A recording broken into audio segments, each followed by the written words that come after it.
we are in leadership to execute your mandate.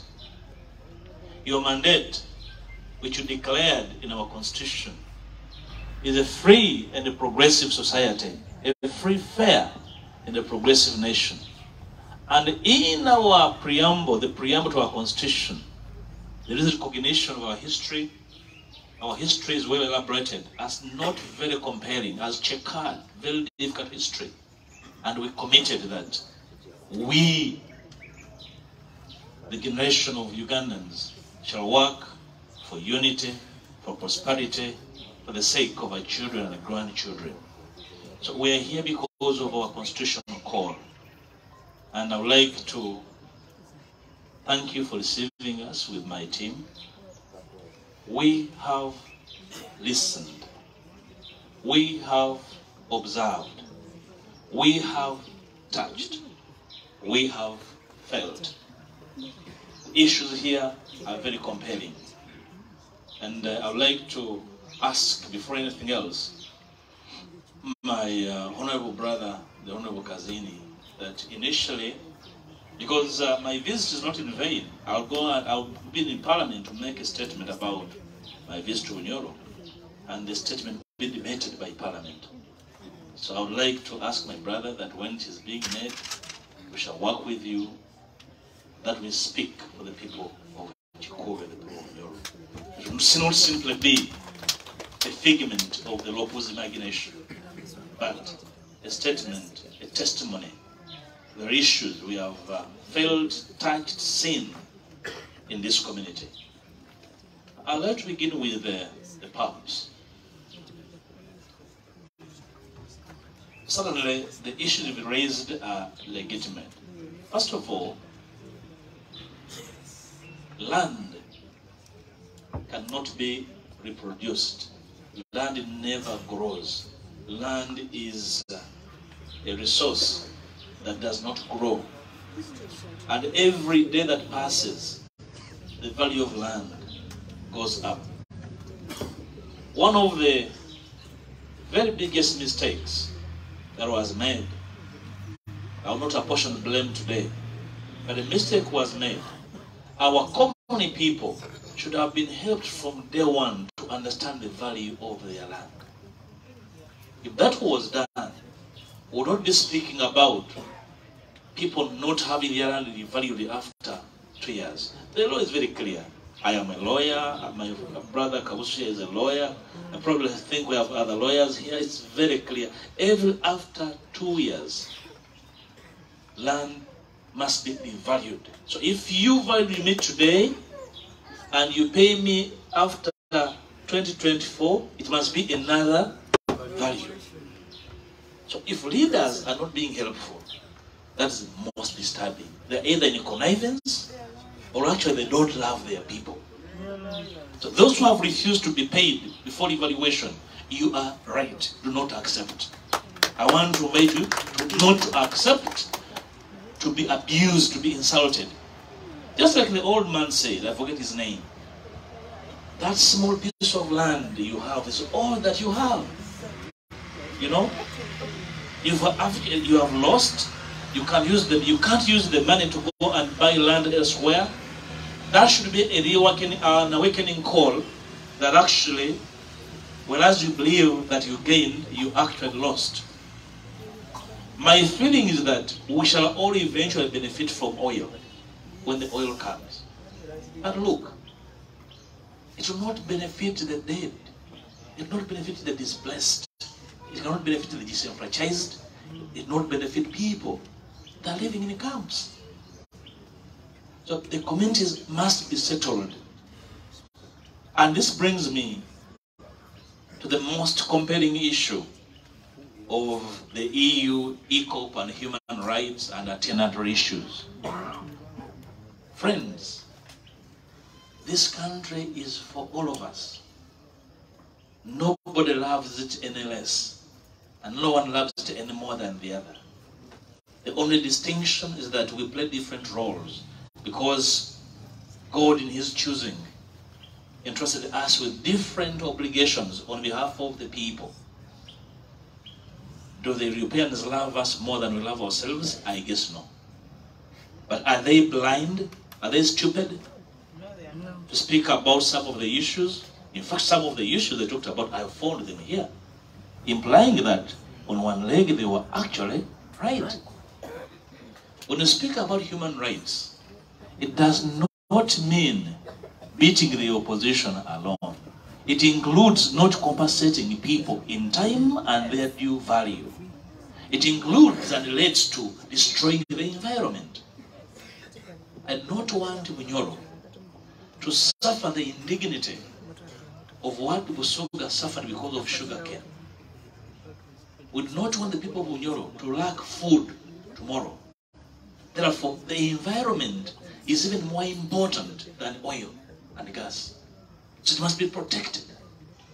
So that's a very serious matter. The question of the day is that the issues they raised must be put on a balance, and we discuss them, although they are not obtaining as leaders. It does not make sense for us to disregard them. There should be an eye open and say, do they hold sense? They're not going to come and take our oil, it's not theirs. They're not going to come back and recognize us. No, we are the leaders of our people. We cannot accept neocolonialism. We cannot accept being recolonized. But at the same time, we cannot allow black colonizers in our community. What I have heard here is that some black people, some Ugandans, have decided to colonize fellow Ugandans here. Yes. That's what I have heard. That's right. Yeah. So we have black colonialists in our midst. Yes. So how can citizens sleep in camps, displaced from their land, just like the whites did when they were constructing the railway? And the ministers come to visit. You know? So we have colonizers in our skins, our own kin and kin. So they have the issues. These are the issues we must address as leaders without hiding our heads in the sand. There is a problem, and the problem must be addressed square on. Let's think about other human rights, like beating and incarcerating and forcing people to disappear. Is that a good thing? No.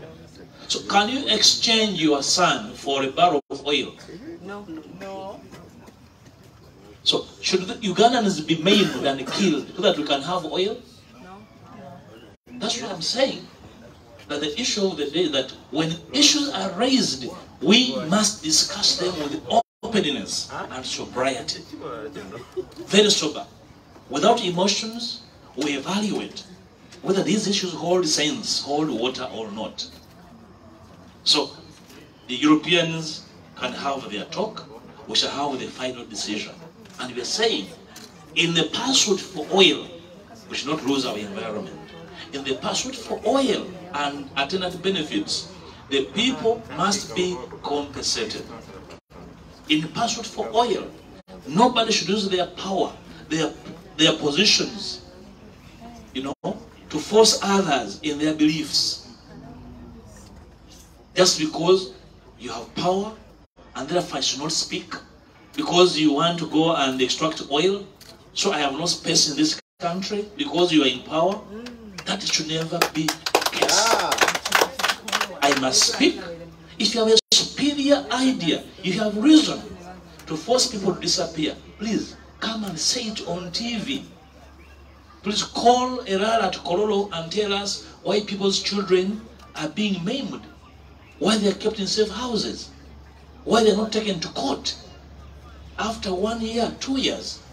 Those are very compelling human rights issues.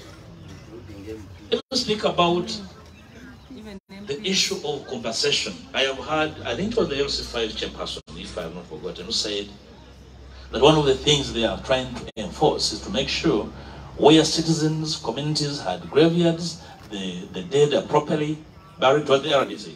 Oh yeah, that's a very good thing. In every community, in every project, there's what we call the social cost of adjustment. Okay? So when you buy his piece of land and his house, means that he's moving. When he next buys land, his son, his grandson and daughter may not have the same land in the same locality. So you are disfiguring social configuration. Okay? You are making families separate. So that is also valued. The social cost of an adjustment should have been considered while constituting the cost of the pipeline and oil wells. So we are people valued in terms of social cost. These are very, very serious issues. And because, yes, I understand that the government was in a hurry to have oil out, which is a very good thing. When you have oil, the economy will grow, we shall reduce dependency, but do not hurry to make long-lasting mistakes. So the community is lost because they were not compensated in terms of social cost of adjustment. That's why all these remain compelling. But I will tell you, after my tour, I'll speak for you. I'll be your voice on these issues. You heard my team. These are very competent members of parliament. They have a record with you and my honorable brother here, Kazini, my honorable sister here, Nyakato. We will be your voice on these matters. My brothers and sisters displaced from your land under very fictitious circumstances by the OPM. Now your case is most compelling and heart-rendering. So we have citizens in this era and time being chased off their ancestral land to settle refugees under the guise of settling refugees. So that you are settling external refugees to create internal refugees. Where did common sense go in this land? Do you need a PhD in common sense to know that you're actually being hopeless? You know? So you displace citizens to settle external refugees and you create internal refugees. And somehow you are in Kampala driving around and turning around in the chair when you have citizens suffering. Let me tell you, when I become prime minister, it will happen. That will never happen in our country. It can never happen. That a group of Ugandans are unsettled and leaders in Kampala happy. They even hold independence celebrations. Which kind of independence when you have your people in IDPs? Let me tell you, before I do anything else, I'm handling your case first, and it's going to be a very, very serious matter. We cannot be leaders worth our name and we allow this kind of nonsense in our country. It's nonsense. What reason under the sun can somebody give that citizens sleep on verandas in polythene bags for 6-8 months and more? And you wake up, my dear sister, you're right. The government went in exile. The government was captured. You know? This is terrible. So which government does this to their people? I want to thank you, my brother, the RDC, for what I have heard, for caring. I know how far you can go. We're going to support you. It's not your problem. You're only trying to do your job as a decent citizen. Do not give up on this cause. This probably is your legacy as a leader in this country. That when you were here as a leader and the community was in very compelling, dire circumstances, you stood up to defend the dignity of your people. It's a